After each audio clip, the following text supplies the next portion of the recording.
Mapagpalang araw mga kapanalig. Ang orasyon naman na ito ay nagagamit sa pabilisan ng kilos. Ito'y kung inyo po itong mapagana sa inyong sarili ay singlakas kayo ng kidlat kung sa takbuhan.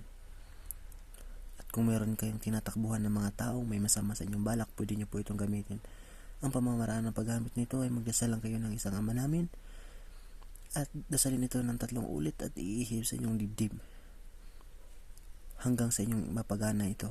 Hindi ito basta-basta mapagana, ngunit kapag ito'y napagana sa inyong sarili, ay tsak na mula dito mula sa aking lugar o mula sa Manila hanggang sa Mindanao ay kaya nyo niyang takbuhin sa loob ng ilang minuto lamang kung inyo po itong mapagana.